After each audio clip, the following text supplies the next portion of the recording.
We just had our biggest results ever at the Masters Cycling World Championships. 3 TriVelo athletes became world champions and get to wear the coveted rainbow jersey.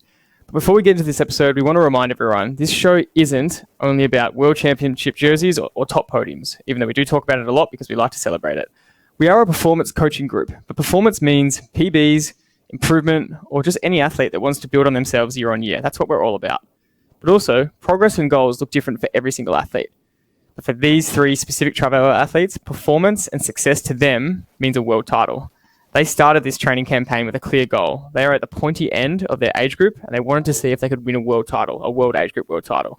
So with that in mind, here's the story of 3 age group world champions we are super proud of, and specifically how they did it. Now, there was a gold medal time trial in the time trial. There was 2 gold medals in the road race. We're going to separate them because they're quite different. So, Dad, as the coach, this is the stuff you love to talk about and break down, and we'll start with Joe Spano.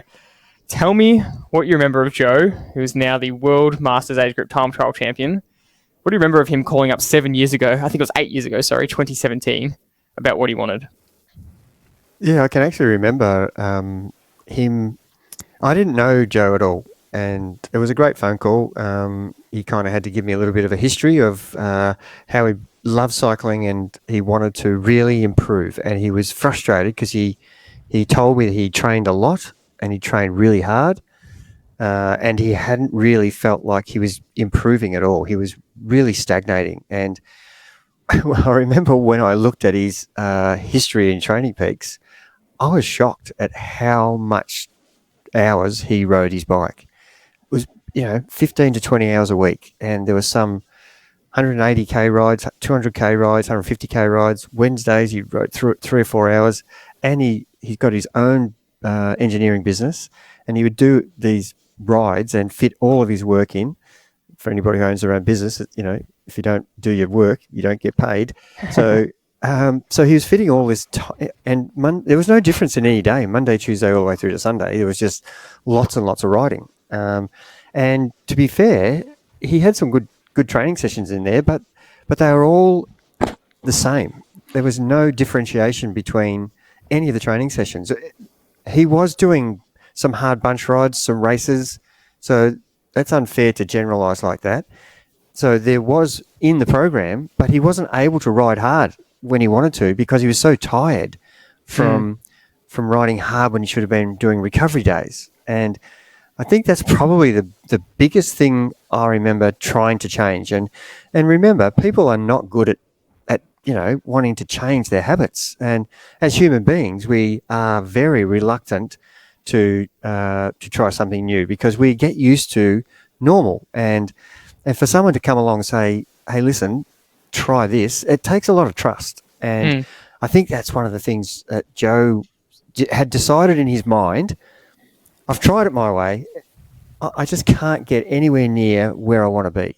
I'm sick of being at a 3-day tour or a 3-stage tour where there's a time trial in it, road race and a hill climb, and I'm just mid-pack and everything.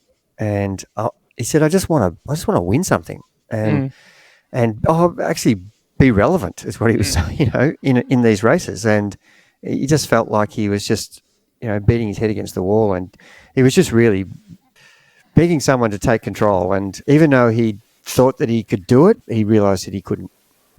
In his own words, he said exactly that. He said, can you just help me win a race? What am I doing wrong here? And as you described, it's one of the most common mistakes we see with fairly good, fit age group cyclists and triathletes doing a lot of training and a lot of hours, but it's a lot of medium hard, it's just a lot of the same all the time. And there's no differentiation between the top end and the easy stuff. And that's not always the diagnosis for an athlete. So not every athlete needs to change, but that is a common one. And that was definitely the case with him. So wasn't winning any races, and boy, that's changed since then. He's won 1,000 time trials since he improved. But talking about the time trial and the improvement, you actually went back to his Training Peaks in 2017, his first few FTPs with us and his first time trial.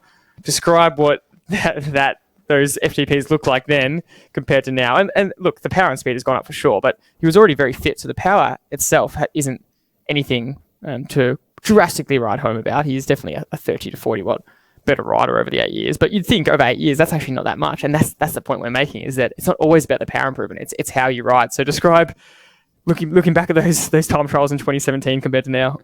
Yeah, it's such a good point, George. Look, his power has gone up, but there's been so many power meter changes, you can't even actually determine. But so the thing that we always talk about is, what was your speed in 2017 and what's your speed now?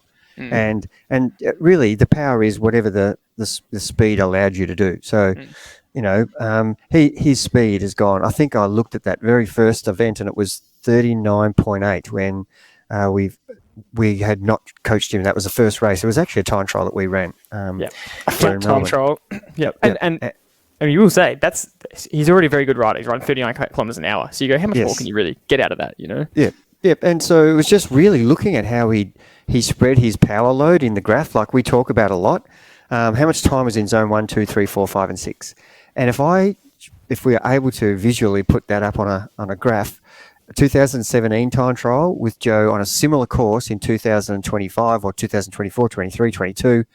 Now, the last 5 or 6 years, they would look completely different, like they were different athletes. And what does it look like? Look, there was so much time in zone 1, 2, 3, 4, 5. It was really a good spread of time in every single zone. Whereas now, Joe has no time in zone 1, 2, 5 or 6. All his time is in zone 3 and 4. And depending on the length of the course that he's doing, there'll be more time in zone 4. If the course is longer, there'll be more time in zone 3. If the course is quite a short course, there'll be more time in zone 4, nudging into zone 5. And remember, as a cyclist time trialing, you're not trying to conserve at the end. You're trying to maximize your effort. So we're happy for people to have time in zone 5 and 6 at the end. It probably means you haven't actually executed that well if you can still push zone 6 at the end. You've kind of probably been a bit conservative early, but the way the graph looks, that's the intriguing thing. It just looks crazy with the amount of power spread across all the ranges. And so not only did the training sessions have to change slightly, but the way he rode a time trial bike, he had obviously position on the bike is important as well. Equipment, they're all things that he's really being an engineer, his attention to detail on those things has been brilliant over the years. And he's really honed his craft about how he sits on the bike. And we talk to a lot of our athletes about, have you had a bike fit? It's super important. You could be really strong, fast rider, but not getting the value out of the way you ride the bike because you're sitting on the bike poorly. So Joe's done a lot of that well. And really, he's just changed the way he rode courses. So he's understanding how to ride the wind, headwind, tailwind, how to ride the terrain, the uphills, the downhills, and the flat. And once you understand that concept, for the same fitness level, we've said it 100 times, you can ride 5 or 6% faster for the same. If Joe A versus Joe B, just ride the course differently, you'll get a faster result. And I think that's the thing he embraced, was listening to the advice he's getting and then trying to practice that in training. And he's now riding in 2025, an athlete 8 years older, 44 k's an hour plus in his time trial on undulating courses. And you'd say you can hit 45 k's on a flat course. That's quite a massive speed difference. And so one of the things that you say to athletes is, and you said to Joe specifically, and this applies to a lot of athletes, especially cycling, when you want to be a well-rounded athlete, you want to be a good hill climber or good in road races, a good time trialist, and this definitely applies to triathletes. As he said to him, yes, you're doing a lot of medium hard training, and so we need more intensity in there, but you need to firstly become a really good threshold rider. So you can explain to everyone the difference between why that you think that's so important to the overall ability of an athlete, and how do you balance being a good threshold rider but needing more VO2 intensity, because they're different things. They are. And look, when you ride medium hard, the term that you and I have been talking about here, it's really doing almost all your sessions above zone 2 and just below threshold, with occasionally going into VO2, and you're kind of almost skipping the threshold section. So you're either really got the gas on, and a lot of riders will understand what I'm talking about.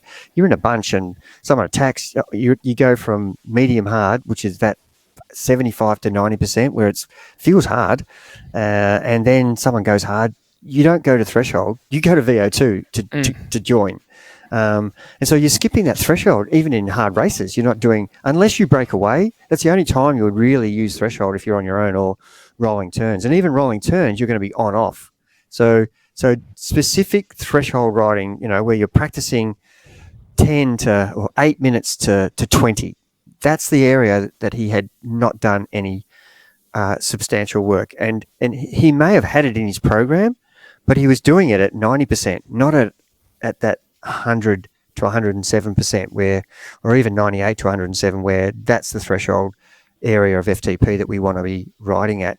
And if you're riding sub-threshold, that is a really good training session, but not 5 times a week. Mm-hmm. That's what we want to avoid. We want to avoid doing the same session every day.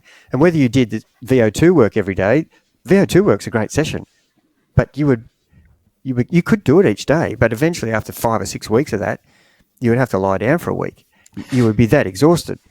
So the threshold stuff that he wasn't doing, we put that in, and that's in the form of 5x5, 3x8, 3x10, 2x15.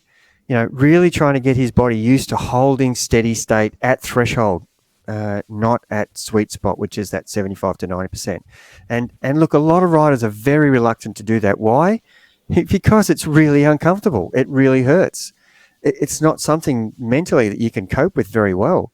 But, you want to ask me how you're going to improve, do this. And Joe went, yep, how many times do you want me to do that? And that was his attitude. I'll do whatever you tell me. You just tell me what to do and I'll do it. And so we were able to give him threshold and a lot more specific VO2 stuff, which, we're quite happy to tell the listeners, 30-15s, 40-20s, they're all the VO2 stuff. We had Joe doing 1 minute strength efforts. He's got this circuit in Melbourne that he does hill repeats on. Low cadence, 120 to 140% FTP, that neuromuscular VO2, zone 5, zone 6, up against the hill. They're the stuff that he'd never done before. And lots of hard VO2 stuff, lots of long threshold. And put those 2 sessions in your training program and keep the endurance stuff, but then don't do the Monday hard, Friday hard. Make them easy. And all of a sudden, Joe's got the same almost time for riding, but it looks so different. Every day is different now. There's and that's a very simplified way of explaining it. Yes, yep. You mentioned there trusting the process, and I know that when describing Joe, you've said that he's really good at trusting the process, but also, like any athlete, he questions it because he wants to understand why you're doing something, and that's also a good thing. We obviously want every athlete to trust the process, but it's okay to question, hey, why are we doing this? And, what's this for? And then understand the meaning, because then you'll have more motivation for the actual session. Oh, what a great summary. We want every athlete to ask why. Just explain again, why am I doing this? And if you can't explain the reason why you're doing something, then you probably shouldn't be doing it. So if you're lacking that ability to ride threshold, if you're lacking that ability to go with the jumps and get dropped in races, you need to do more of that so that you can actually do that when it counts in a race. And so I'm encouraging, and Joe and I have great debates about what the reason we're doing this is, and I love going into detail with any athlete that asks me those questions. I know that then they're invested, and guess what? When they understand the reason for why we're doing it, you're 10 times more likely to actually do the session better than if you're just opening up that morning going, oh yeah, it says I'm doing this, and off you go. If you actually, tomorrow I've got this session, these are the numbers I want to really aim at. And Joe would forever tell me, last week in those 1 minute hill repeats, I was doing 390s, 395, 400. 3 weeks later, I'm now doing 415, 420. Super excited tone of his voice. Just, how good is this? And 9 weeks, we do that for 9 weeks, and all of a sudden he's doing all 9 efforts at 430 watts. It's just that's where you see perspective of improvement. It doesn't necessarily have to be in the numbers, but even on that hill climb, he's got doing the same hill, starting at the same spot. He's getting to the top of the hill literally 10 seconds faster than he was 9 weeks ago. Yes. They're things that you just get excited about as an athlete, and you want to get up in the morning. How am I going to go tomorrow morning? It doesn't mean that every week you're going to do that. I'm just giving a generalization of some weeks you're exhausted and you can't do that, so you have to actually ride at the lower end. But this is the stuff that we really want to hone into athletes to understand why they're doing things. And so through this whole process, it's been a long time coming, years in the making, but he very quickly became a very good time trialist, and all around his cycling improved. And it's not just about the FTP and the threshold. His critical power improved. His top ceiling improved. His 1 minute efforts, his 5 minute effort, his 10 minute critical power. His ability to push that top end completely improved because of the mix of training he was doing. But that led to him then going on to win, I think, 5 national time trial, Australian time trials championships in a row. He just became almost unbeatable in the time trial discipline, which was so exciting for us to watch him, because the time trial is just it's the real test of truth as an athlete, and it's such an art, and you have to get everything right. You have to get your overall ability right. But the best rider should win the time trial, but doesn't always, because they don't put the power down properly. And so you have to turn up every single time and put it down properly and execute well to get the result. And to win 5 national titles for his age group in a row was just absolutely a fantastic thing to watch. And look, Jill, for the listeners out there, they don't hold the national titles at the same course every year. So this is the thing that Joe is really good at. He would basically find out what the course requirements are, and he would map out his, and if he could, he would go to that course and do recon on it. And sometimes that was not possible because it was in, a couple of thousand kilometres away in another state. But, he would look at the course and discuss with me about what are the requirements of this. Is there a lot of climbing in this course? Do we need to do some more over-under? So his attention to detail would always come through. And therefore, when it came to the race, we had great discussions before the race about how to ride the power on this course. And, there were some times where he won by 2 or 3 seconds. And I remember vividly one race in Adelaide where we were able to look at the segments in Strava after the race to see that he was actually 8 seconds down at the last turn, which is only a 3 or 4 minute section to the finish. And he ended up winning by, I think, 7 seconds. So he measured his efforts so well that coming second at this point, and then ended up winning by 15 seconds. It was a 15-second turnaround by winning by 7 seconds. So the type of athlete trusting that process really, I remember saying to him at the start, don't you dare ride this first section hard, because you need it at the back. I think I said, I'll whack you over the head with a cricket bat if I look at your data and you've ridden your first section stronger than your last section, this could lose the race for you. As it turned out, he rode the first section thinking about my words in his ear, and he was laughing so much at the end that he said, oh, far out, I was so strong at the back end because of what I did early in the race. So things that sum Joe up, and this leads into the World Champs, is that his resilience and perseverance is pretty unmatched, and he's come back from essentially something like 7 broken collarbones and probably more broken bones over the 7 years. But he just goes through the process, gets back on his bike, and gets back to it. And that perseverance shows from winning 5 national titles. But it's not just about the training program. It's everything encompassing that what you're talking about here. It's all about the meticulous preparation. He does this really well. If anyone knows Joe, he has the cleanest bike in Australia, I would say. He never finishes a ride without cleaning every single detail. He's an engineer, so his attention to detail is crazy. But every single component of his bike is up to scratch. Nothing is faulty. Everything is clean and fixed all the time. That combined with a gutsy attitude, willing to put in the work, has just all resulted in this campaign to get to the World Champs this year. And for him, I think that the pressure of, and we talk about pressure a little bit, or a fair bit on this podcast, being Australian Masters national champion for a long time, being one of the best riders in the country, or the top rider in the country for his age group for a long time. The World Champs comes to Australia. There was a lot of self-imposed pressure around this, and he actually crashed in the preparation for it. And I want to start the kind of campaign story with this, where he was insanely nervous for this campaign. So how did you go about this one, and how did Joe come through and make sure that he did everything he could to land on the top step of that podium?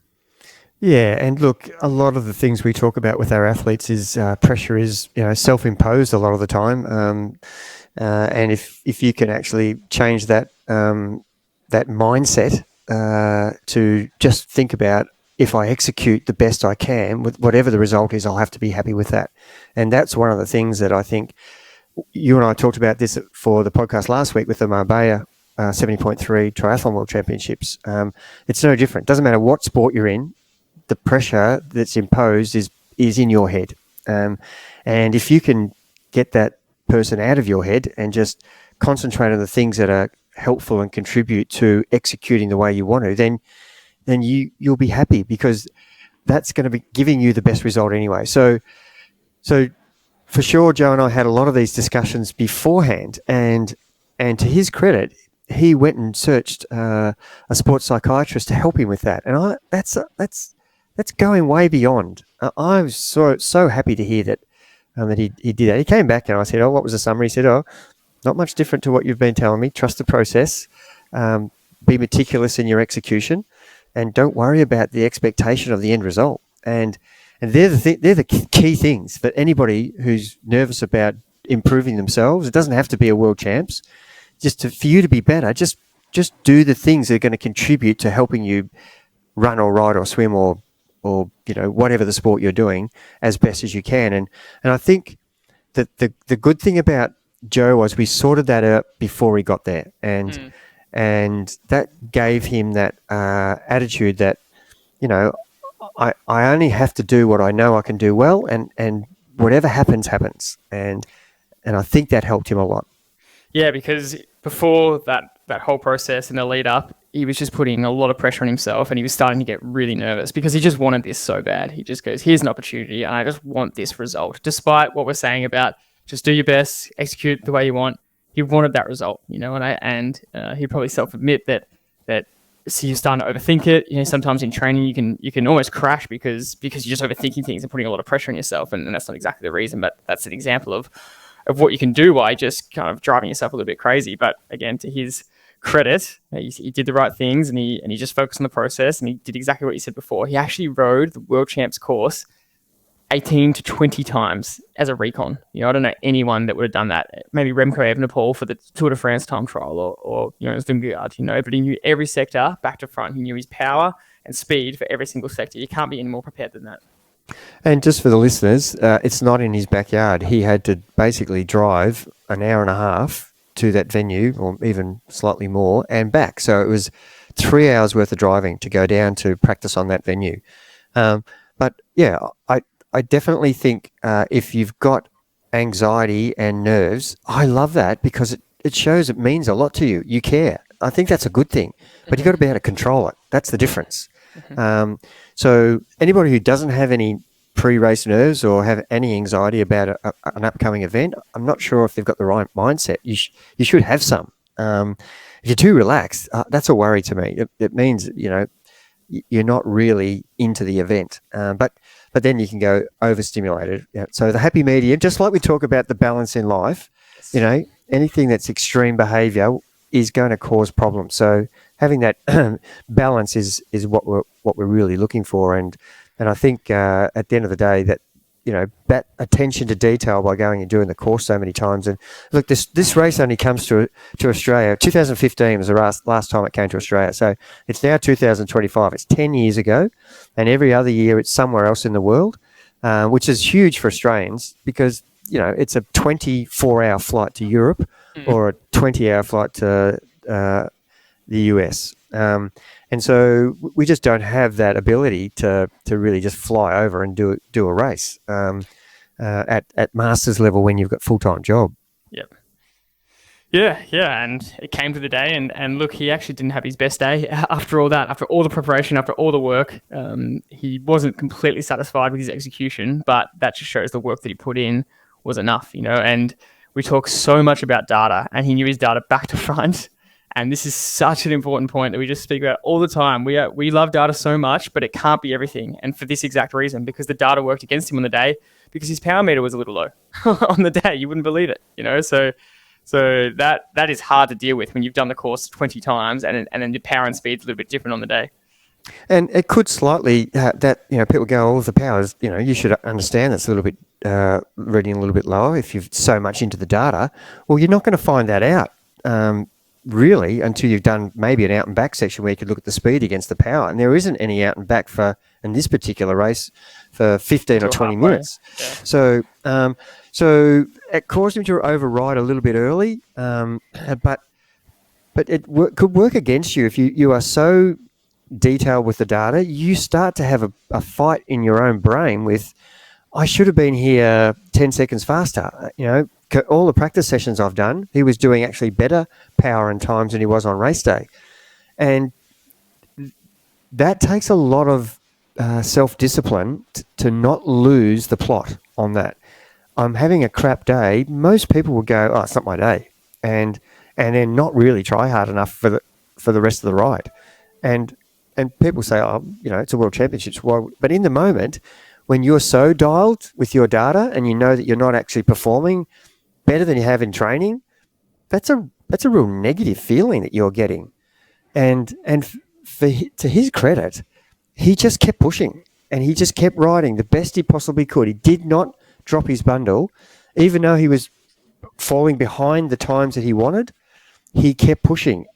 And that's the message I want to get across. Your race is never over. No matter what you think's happening to yourself, you don't know what's happening to anybody else. The same things could be happening to every other rider in the course. And this course is one of the most difficult, challenging time trials I've ever seen in a World Championships. I don't think it had very many sections where it was flat. There might have been a kilometre out of 19 where you could say this is a flat section of road. You're either going slightly up, slightly down, or really fast down and really slow up. So there was major climbs, 5-6 minute climbs, 2 of them, and very fast descents, 70, 80, 90 k an hour descents, and long dragging climbs and long dragging descents. So you could be every reason in the world just to go, oh, it's not my day, I'm having a shocker, and just throw in the towel. But no, Joe just pushed all the way to the end, and in the end he only won by 5 seconds from a local guy here, Mike, and Mike won't mind me saying this, he probably listens to the podcast. Mike had beaten Joe every single race for the whole year, and Joe hadn't got near him, and Joe turned the tables, and he had his worst ride probably for execution. And it just shows you, if you hang in there, you don't know what the other guys are doing. And he would have thought that, I have to be at my best to beat Mike, and I'm actually riding worse. How am I going to beat him today? But he just kept pushing, and he, to his surprise, Mike was slower. It was one of those great moments, really. 8 years in the making, really, and that just shows it takes the mindset of a champion to keep going like that. And if he hadn't have pushed right to the line, if he had have let the data seep in and just backed off 1% because he goes, oh, it's not my best day, race over, he wouldn't have won, But he pushed through despite that, which takes a lot of guts and mental strength to win by 5 seconds. It's really inspiring, and boy, the summary is a guy who never won races to winning, as we said, unlimited time trials. He just, over the years, he kept showing up, kept shots in the process, through resilience, attention to detail. In the lead up, he crashed, and I want to touch on actually the lead up, and he's doubting his form and doubting the numbers in the lead up. All resulted in this. But the best part about this for us is on the day of the World Champs, we were watching the results online and waiting for them to come through, and he'd finished, and we were kind of, there's a lot happening, and we actually were recording a podcast about this time, and eventually you called him but didn't get through, and then we were recording a podcast, and halfway through the podcast he called back, and so we stopped the podcast and said, oh, you got to take this call. And it's just, funnily enough, we talk about the post-race phone call all the time, but to actually have a random coincidence chance where the call was recorded, to hear what it's like to speak to a guy who's just become world champion in the age group. We actually have this recording, and Joe's given us permission to use this right now. It's pretty raw. So you'll hear that in this moment. There is a language warning ahead. There's a few swear words, but we were recording the podcast, and this is what Joe sounds like. Fuck yeah! Fucking believable. Mate, that is so good. It just gets me so emotional straight away. It's brilliant. It's absolutely brilliant. I didn't feel it. It didn't feel good at all.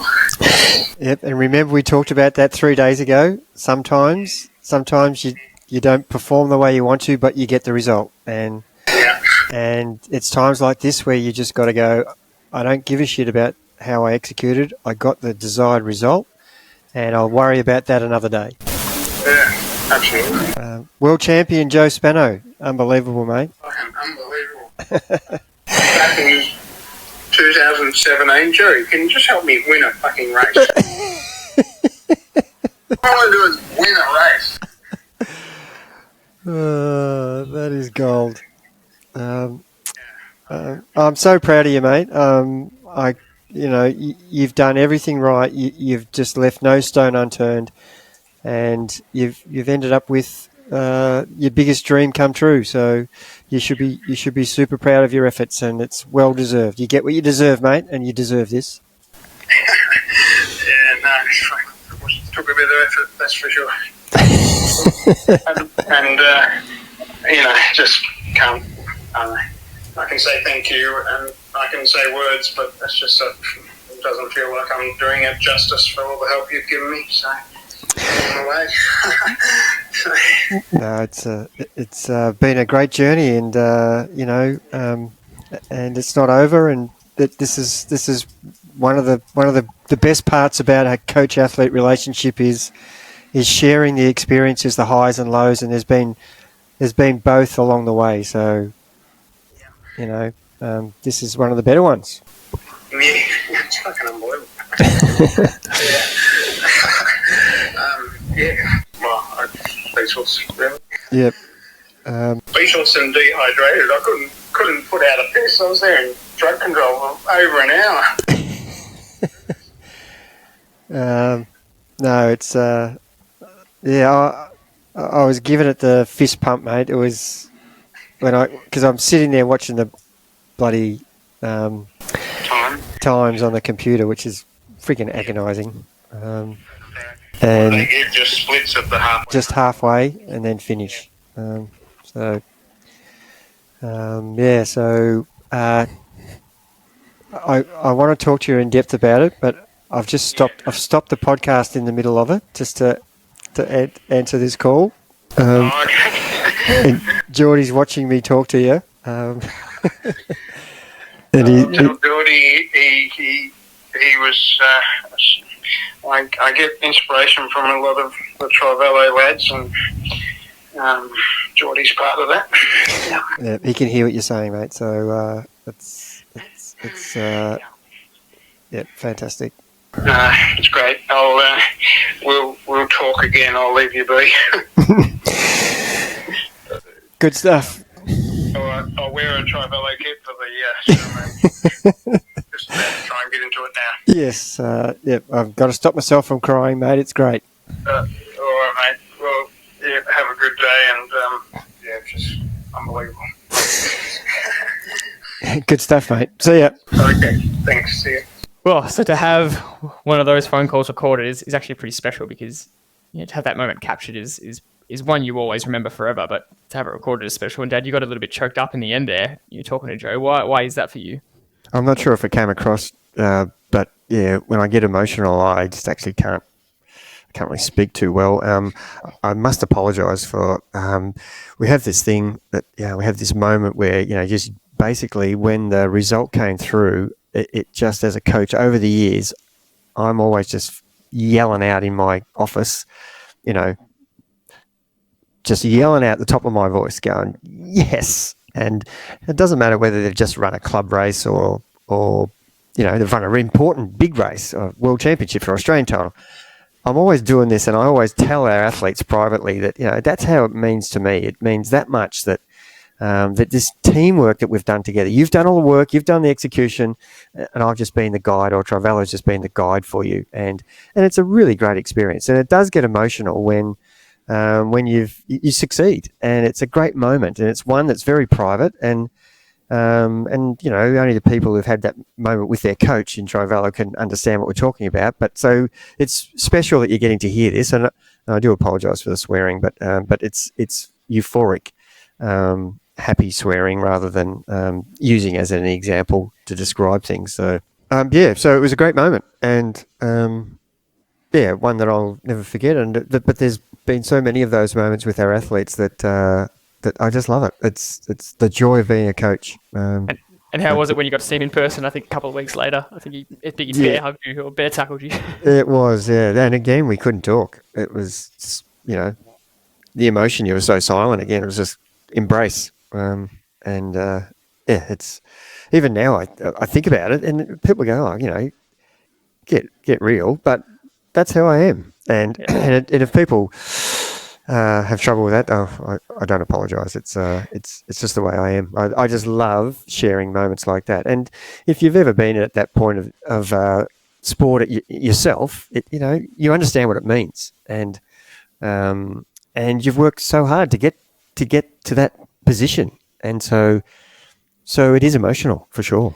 I think it is bloody fantastic because it's seriously, we say this a lot, it's not a cliche, it's not about podiums. If you've ever finished any hard endurance effort, you get the same feeling. You get a wave of emotion after. You get this wave of relief, pride, just mixed emotions, just all the training that you did leading up to that. And whether you're doing a marathon in 6 hours or a half marathon in 1 hour 40 or an Ironman in 8 hours or an Ironman in 16 hours. Like anyone that does an endurance event gets the same wave of emotions. It's just all these mixed feelings at once, and it really can overwhelm you. And that's the beauty of it. That's why we do it. We enjoy the process, and then we're so proud of ourselves for the end result. So I think it's the best part of sport. And we want to finish off with going to the other two athletes who had successful road race victories, which is quite a different skill to the time trial.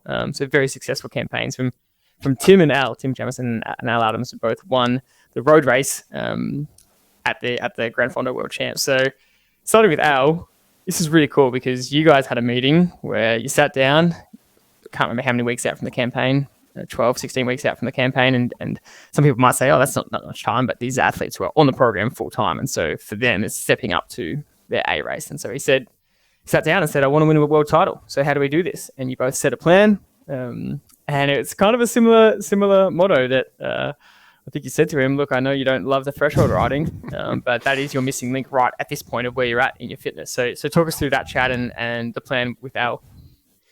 Yeah, Al's and our relationship is, every athlete has a different relationship with their coach, and Al's really attention to detail, different to Joe. Like Al has his own ideas and sometimes is reluctant to change that, which I found challenging. And to Al's credit, he said, okay, if that's what you think I need to do, then I'll embrace that 100%. I won't do a version of that. I trust and follow what you say because I believe in what you're telling me now. So, and that was a great meeting. And I had to really convince him that this is the way he should train to get to this World Championship race, and that's going to give him the best opportunity to get the result that he was so looking forward to.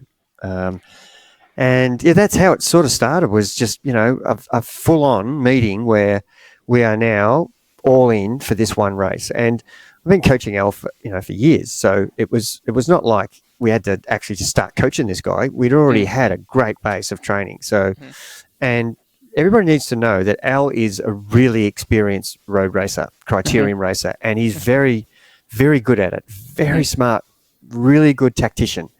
And he's he already was a great rider. He didn't have a lot of good results at that national and world. Obviously, that's the highest level we're talking about. But he was winning a lot of races at club level, and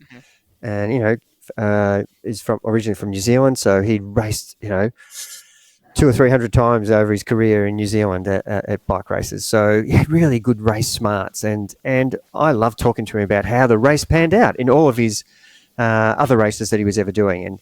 And so this particular race, it was, we had to do the training, but it was also about the tactics. And one of the good things that we talked about was, you are very good tactically wise. So, we've got to use this to your advantage in this event, but we've got to get you fit enough that no matter what happens in the race, you can respond.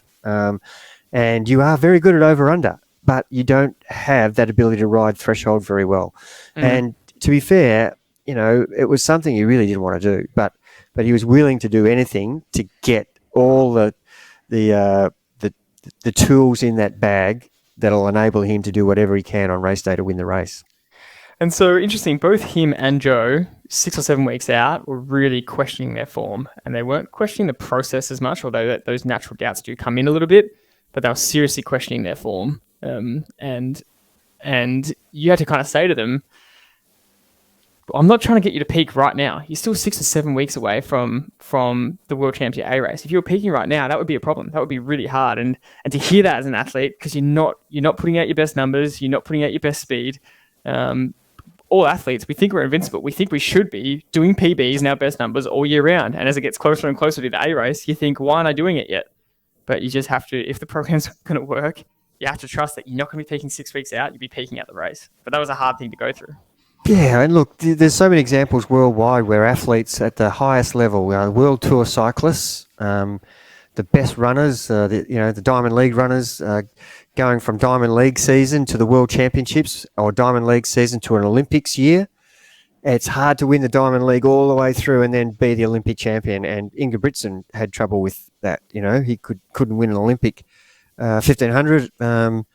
But could win a world championship because they were different dates and had more time in between. So peaking is really hard. And when your form's not where you want it to be, you're going to start questioning everything. And so it's my job to calm people down, relax, and give them perspective of where they've come from in the last 8 weeks, where we are now to be expected, and what we hope to achieve in the next period. And and it's not like we're just going to blindly follow the process. We're tinkering the whole time to make sure that we think we're a little bit lacking in the VO2. Maybe we should, hone in a little bit more on that. Or we've missed a few threshold sessions. We need to make sure we're not missing any more of those. So a lot of the bunch rides that they're in, or some B races, they start to get confidence when they see that their form against the other opposition people that they know very well, even though the form might not be in the power number, because that's all we've got to use in training. But when they ride against other people in a bunch ride or a B race, all of a sudden they get huge confidence because far out, I am actually riding pretty well. And a couple of other people say, geez, Al, you smashed it today on some of those Saturday rides. We've been doing some of those courses for 2 or 3 years, and he was doing PBs 6 weeks out, 5 weeks out. But he was worried about his form. As soon as you do some of those courses that you've done before where there's Strava segments, you've got this feedback. All of a sudden, just because my power number isn't where I want it to be, I'm actually riding really well. And that's a tough thing to really navigate, I think. Yeah, and the way the race panned out, he actually got dropped late in the race and then got himself back on, dug deep, did a huge effort to get himself back to the group, which is as gutsy as you can get in a road race. You could almost argue that the threshold riding is what allows you to get back on. You need that tool in the toolbox to be able to get back. It's easy to sit in the group, but if you're out of it, you've got to be a strong threshold rider to get back on the group, and he managed to do that, right? Yeah, and no matter what the means is, whether you recruited other people to help you, that's smart tactics to get the group up the road. And one of Al's other great attributes is his kick. Oh my goodness, this guy has a fantastic kick, and you could be trying to sprint beside him. In the first 2 or 3 pedal strokes, he would have 4 bike lengths on me. Yeah. And that's so handy at a race like a Gran Fondo, where there's possibly 8 riders trying to win. 15 riders, 4 riders. It really comes down to the kick and who's got, the timing, the position, and the kick. They're the things we talk about. And guess what? We practice that probably most Saturdays, and all the guys we coach, wherever their bunch is around the world for cyclists, we're telling them, when you're doing an endurance ride, you make sure you have a sprint.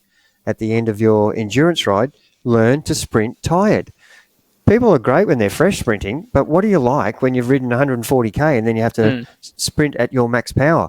Al he hardly lost any of his power because he'd done it, 3 years worth. So 50 weeks times, that's 150 times he'd sprinted tired. And I'm pushing people every week, why didn't you sprint this week? Oh, I was a little bit tired. No, this is the time. I didn't think I could push hard enough, so I didn't bother. Yeah. No, do it. Yeah. Make yourself do it so that you actually, when it comes to when it really counts, which is unbelievable, Al, he sprinted against one of the best sprinters. You and I have raced against Damien from Noosa, and we did a race up there. And he's a really good bike rider. And they ended up having a drag race, the two of them.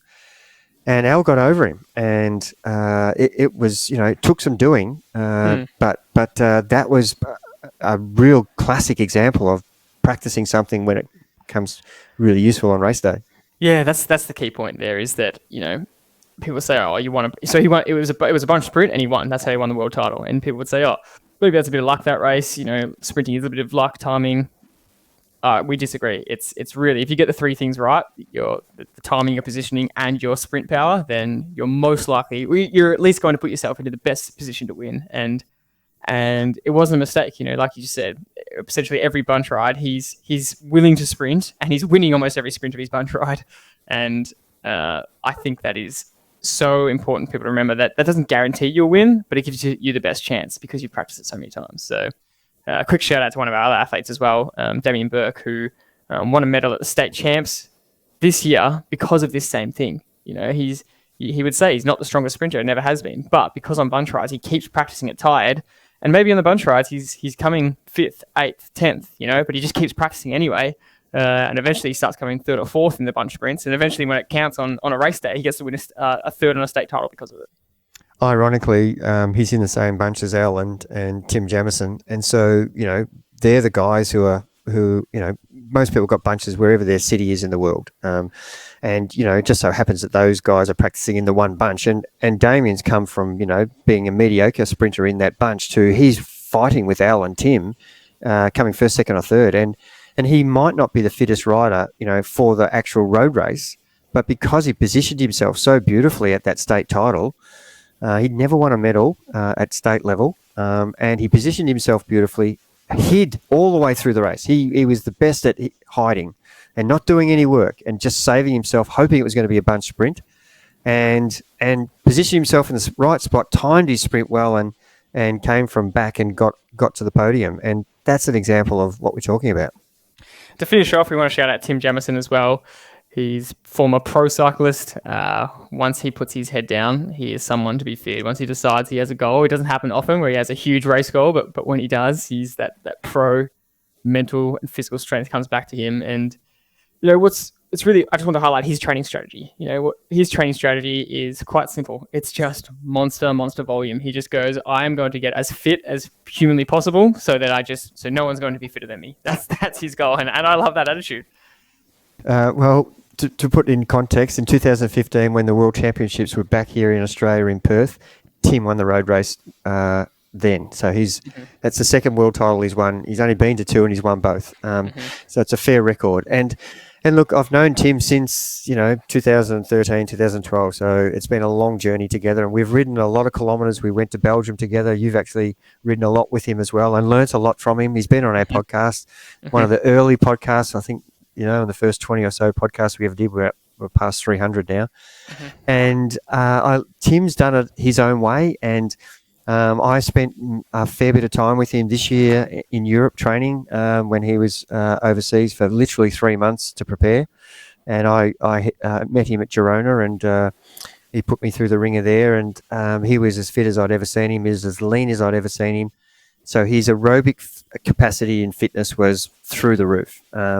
And when he came home, we had a quick couple of discussions. I said to him, you need to get into some of the bunches, and you need to hone your high VO2 work and sprint stuff, because you're fit, but you just don't have the high end. And, get as many races as you can into you. And that's exactly what he did. And one of the things he did do was, about a year ago, he reached out to say, I just ride my bike, and I don't think at my age I'm really strong enough. What sort of strength and conditioning work should I do?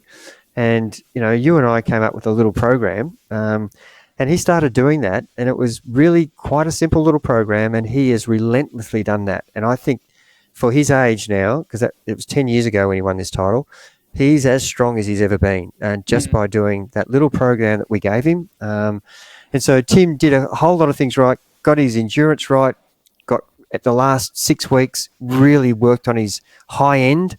And I think that strength work that he's done for the last year, and for those who know Tim Jamieson, they would have expected him to win. And I would have said that, if someone beats him, they must be some bike rider, because he also has the nous that Al has. And when those two guys get together in a group ride, a couple of smart riders there, and they're outsmarting each other. And we often talk about, how do the world tour pro riders, they're all very capable bike riders.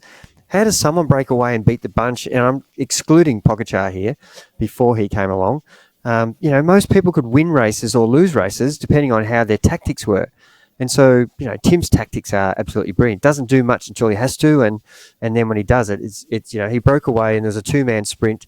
The way he won his world title, he just broke away and got away with one other guy, and they pretty much had a sprint at the end. And Tim backed himself the whole way because he is one hell of a sprinter as well, just like Al. And it was another world title. And Tim's very casual and took it in his stride. And the difference between me talking to Joe, me talking to Al, and me talking to Tim, all three different versions of euphoria. And that's kind of intriguing as well as a coach, that the personalities of each person, they some of them are just over the moon excited, and some are very calm and casual, and Tim's that. He's Mr. Cool, calm and collated, and I love his attitude as well.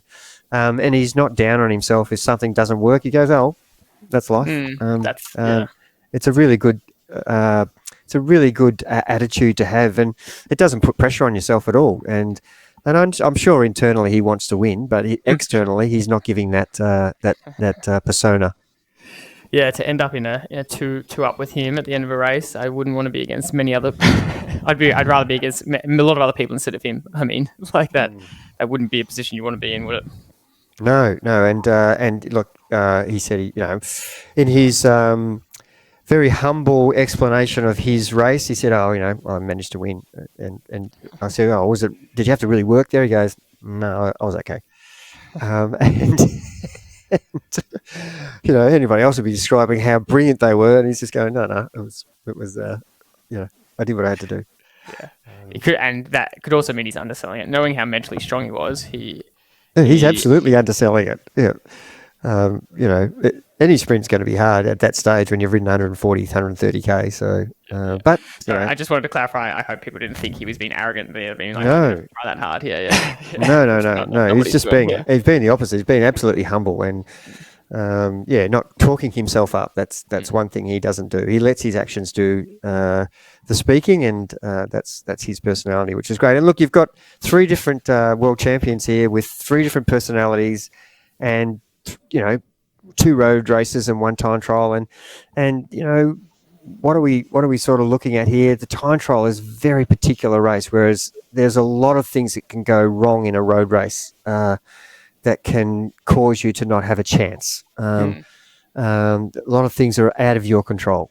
You're trying to control most of it, but there is a lot of things with other riders, whereas in a time trial, you're pretty much in control of most things except for the conditions on the day, the course, etc. Yeah. But you're in control of what you do at every aspect of the course. So yeah, it was a great weekend of there was some other fantastic results that we had from TriVelo athletes who are here in Australia who are able to go there. But we just wanted to highlight for the listeners, the guys who ended up getting a world title out of it.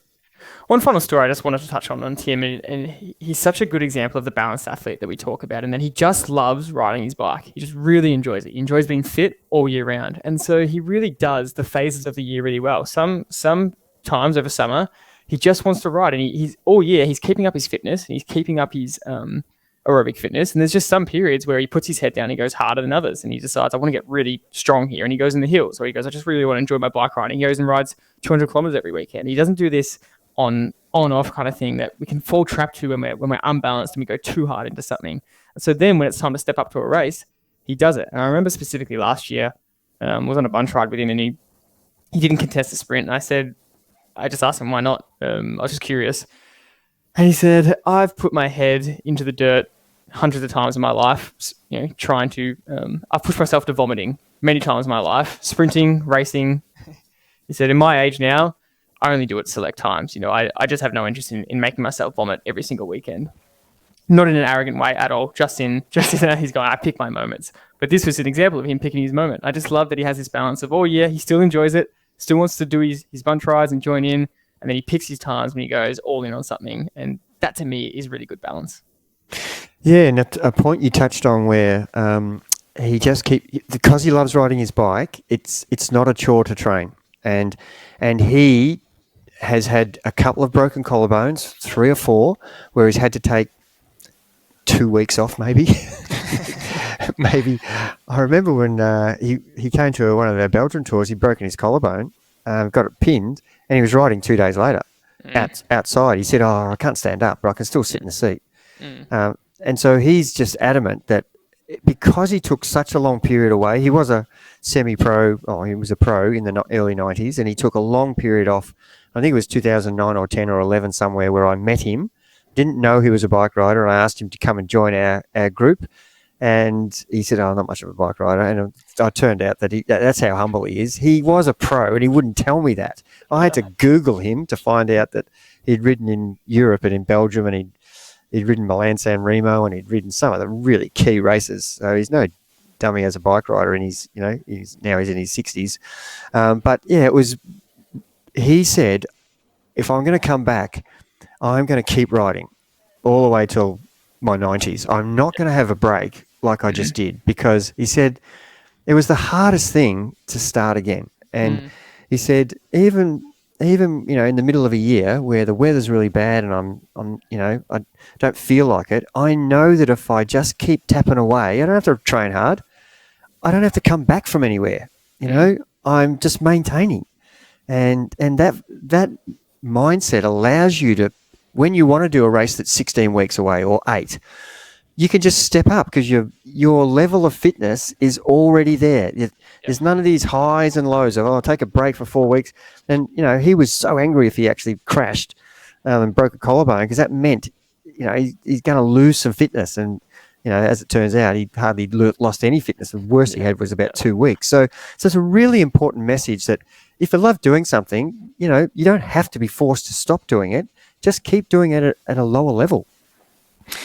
Brilliant. That's a great way to finish. So we are really proud of this episode and those results, and we hope you learn a lot from that preparation. We take a lot of inspiration from those athletes, and we're proud of the all-around preparation they did to execute the best they could on the day, which just turned out to be the best result as well. And if it didn't turn out to be that result, they all could have been proud of their preparation because they left no stone unturned. So that's the really key message. So if you want the same sort of coaching, if you like the idea of this kind of coaching, this level of detail, we have coaching spots available, a few more towards the end of the year before we shut them off for the year. Go to trivelocoaching.com.au to apply to get coached there.